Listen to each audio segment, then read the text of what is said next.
Uh, it, it's recording, right? Yeah. So, hello everybody. Tau Beta Pi here, presenting for eWeek. We're gonna present to you how to make a do-it-yourself rocket, uh, and with the help of these people. So, who are we? So we're gonna start off by introducing ourselves. So we are Tau Beta Pi. We're an engineering honor society that recognizes students that are studying engineering that excel in their schoolwork and with anything engineering related, such as different projects and stuff. And today we're here to show you how to create an easy project you can easily do at home without any extra supplies. So we'll start off by introducing ourselves. Hi, my name's Daniel Coronado. I'm a third-year mechanical engineering student, minoring in mathematics, and I enjoy solving puzzles, working out, and language learning. And one day I hope to be able to work in design and applications at NASA or any other big company like that. So let's move on to Kylie. Hi, I'm Kylie Heckman. I'm a third-year mechanical engineering major with a bioengineering minor. I hope to work in the rehabilitation engineering field once I graduate. And for fun, I like to do art and walk through nature and read. Thank you, Kylie. Hey, I'm Logan. I'm currently a mechanical engineering major at UCF in my second year.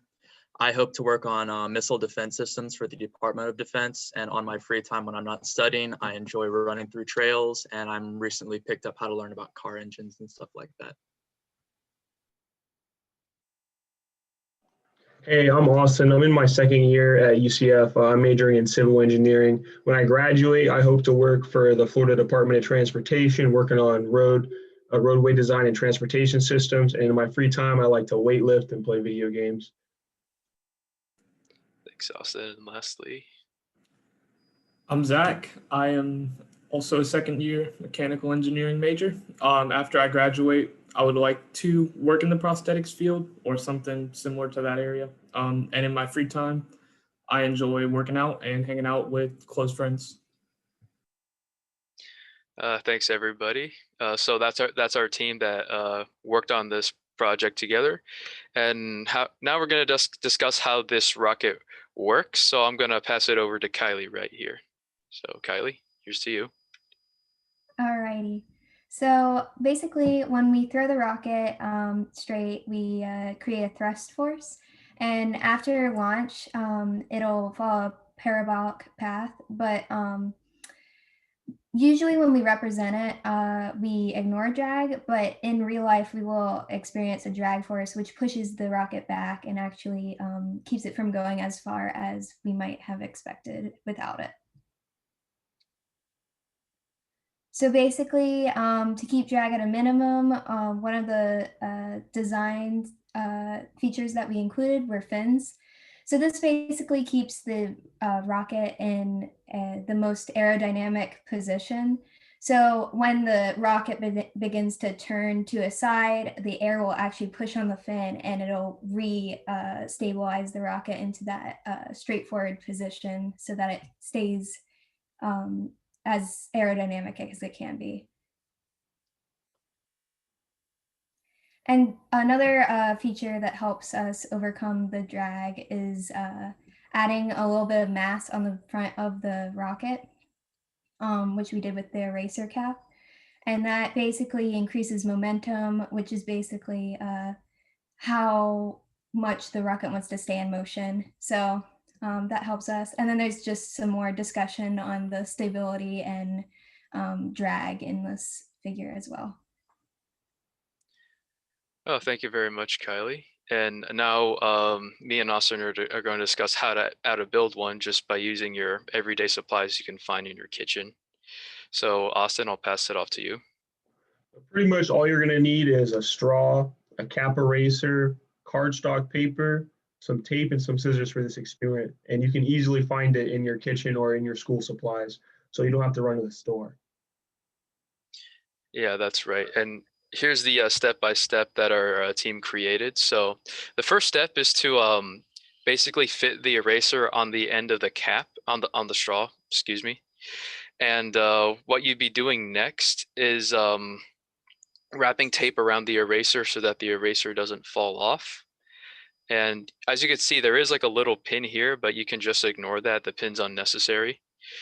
And in step 3, you're going to be making your wings. Now, the reason why we went with cardstock is because cardstock is a thicker sheet of paper, so it won't bend as easily as regular paper would. Chances are you will have it somewhere in your house, so it shouldn't be too hard to find. So you're going to create 3 right triangles like these, and you're going to put tape on each one of them. And on step 4, it shows you exactly how to attach each 3 of those winglets. And you have to make sure that each one of them are equally distant to each other so that it flies a lot better. And step 5 and 6 are just additional steps that you can possibly do if you wanted to. You don't have to. If you follow steps 1 through 4, you can have a rocket that we created. But if you want to go the extra mile and actually create a slingshot so you won't have to throw it, you can take a popsicle stick and some extra tape and a rubber band and attach it on like so. And on step 6, you can attach a thumbtack in there so that once you launch it, you can release it like a catapult. And again, you don't have to do this. What I recommend is just follow steps 1 through 4, and you should be good. And now we're gonna discuss what we found out through experimenting. So, Zach, I'll pass it off to you now. Okay, so as Daniel mentioned, you could do steps 5 and 6 if you wanted to, and that was kind of our original plan. But what we noticed was that the rubber band wasn't quite fitting right on the fastener. So we ended up essentially taking some more qualitative observational results. Instead of measuring distances, we just observed how the rocket flew. So first step that we did, obviously, we made our rockets and we tested them. We tested them in 2 different locations, one in the engineering atrium and one outside on Memory Mall. Like the slide mentions, we used our phone cameras to capture the results. And after flying the rocket with the original 3-wing design, we made a couple adjustments just to see what would happen when we changed certain factors to see how those factors would affect the flight of the rocket overall.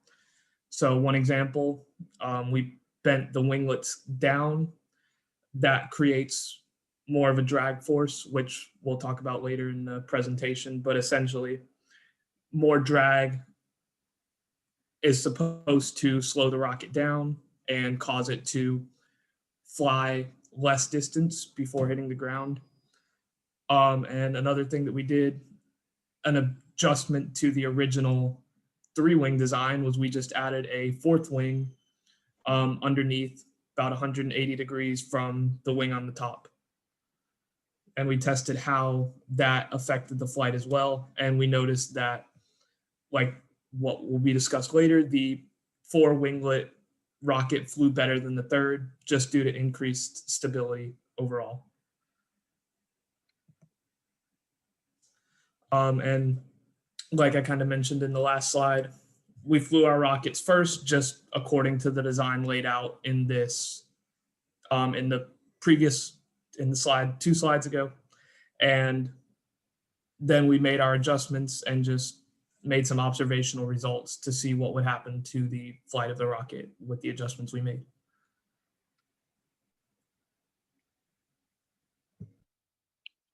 So right now we're going to play a video about the different results that we found. This is just using the regular design that we showed you how to make. And as you'll see how far they'll fly.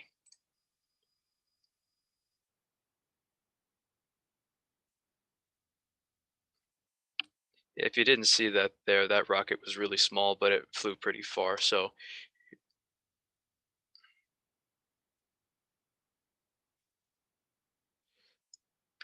sorry, and here's another video of our demonstration. case you're wondering, the person throwing the rocket is our president of Tau Beta Pi, Abel Birchfield. I just want to give him a shout out.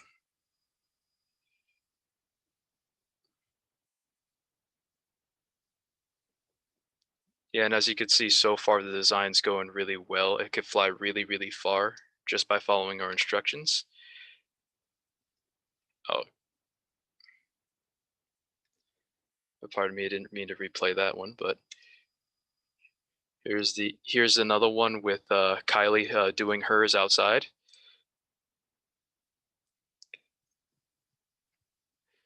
And even though that one didn't fly very far, it still didn't seem like the rocket was under any sort of extra drag that would have been necessary, which we'll talk about soon.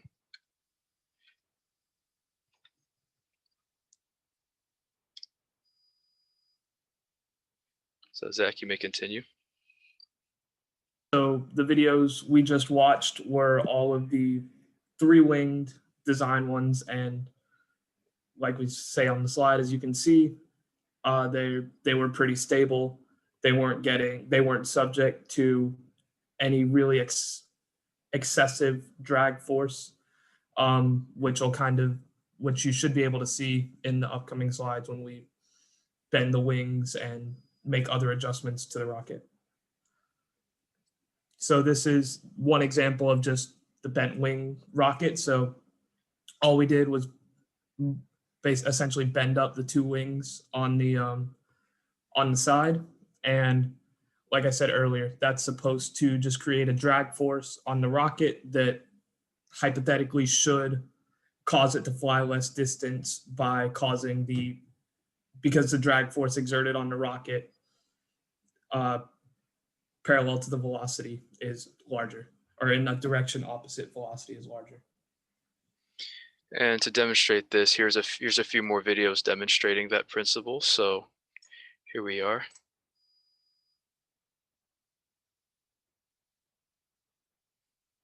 Yeah, as you can see, it didn't fly very far. So you're going to see a few more videos of that demonstration.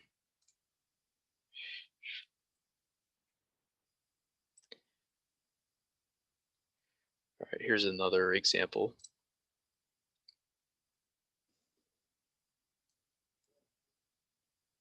Yeah, I don't know if any of you could see that, but just to be sure, we'll show it again to see how very little distance that rocket covered. Yeah, not very far. So yeah, just according to like our observational results here, our hypothesis was correct that it should fly less distance. As you can see, the rocket that we originally made flew a lot farther than the one with bent wings. And the one thing that didn't hold true for us was the spin, likely because there wasn't really any torque created about the rocket center really to cause it to spin in the air. Since the wings were still bent down, really all the drag force is just going against the velocity of the rocket. And yeah, so this is the design with 4 wings. And once again, our hypothesis was that this would be a better design than the one with 3 wings due to increased lift from the rocket's wings. All right, and here's the last few videos demonstrating that using the 4-wing design rather than the 3. And as you can see, there's me. So we'll see how it goes. 1.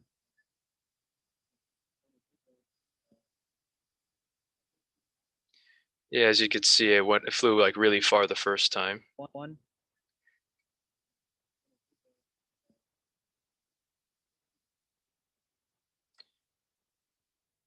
And here's another demonstration that we did with our president, Abel. And in this video, you can see him having 2 rockets. He'll dictate which one's the one he throws. One of them's going to be the regular one, and the other one's going to be the 4-winged one. And we're going to see which one flies faster.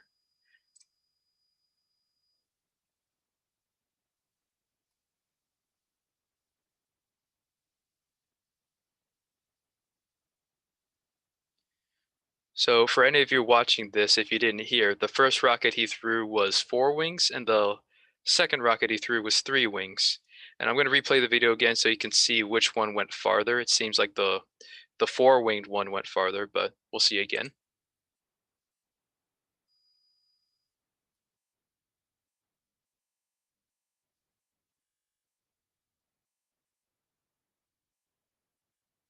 Yeah, and as you could tell from that slide, the 4-winged one flew farther than the 3-winged one, so we can gather that the 4-winged one worked a lot better than the regular design.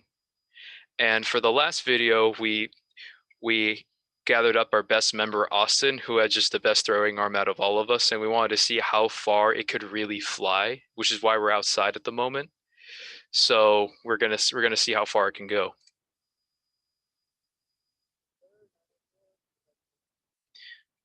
I apologize for the quality of the video. For some reason, the video at the beginning got a bit cut, but if you guys couldn't tell, he threw it so far the camera couldn't capture it entirely as it just disappeared off into the distance, but I'll play it again for your viewing pleasure. Sorry about the background noise too, but as you can see, the 4-winged rocket worked much better than the 3-winged one. So if you want to build your rocket with an extra wing, by all means, go ahead.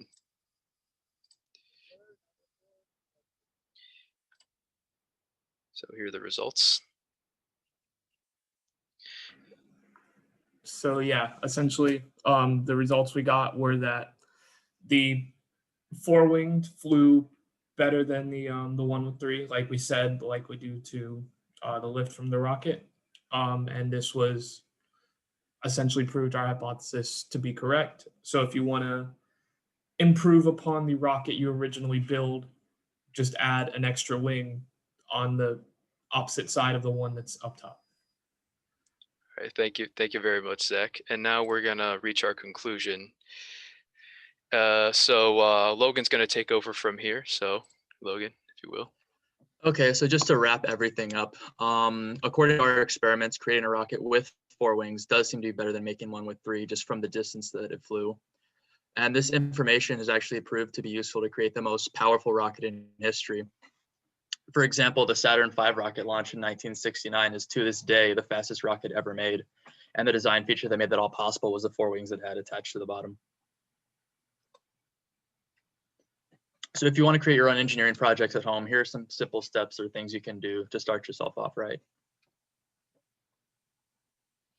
Okay, so the first step is, it sounds pretty simple, but it can actually be really difficult, is just having an idea, finding that good starting place for your project or an idea that you want to pursue and kind of test.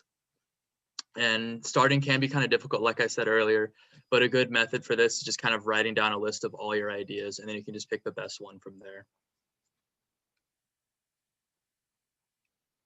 Step 2 would just be designing your project. This can be just simple illustrations or pictures, like we have here a visual of just like a little Lego design. Just start off with simple steps and simple pictures on just how to design and put everything together. Step 3, the fun part, is actually experimenting. This is where you kind of play around with things and see how, if you change certain things, your results are different. So what we did in this case is we guessed that a rocket with 4 fins or wings would be better than one with 3, and we tested that by actually going outside and just throwing them. And step 4, let's just try it again. Change one thing, try it, see how it changes your results, and then just keep trying your experiment over and over, tweaking little things here and there to see how it differs the results. All right, so I want to conclude things off by saying that if you want to start making cool projects at home, all you got to do is start with an idea and just go for it. Don't think about it too much, just have fun.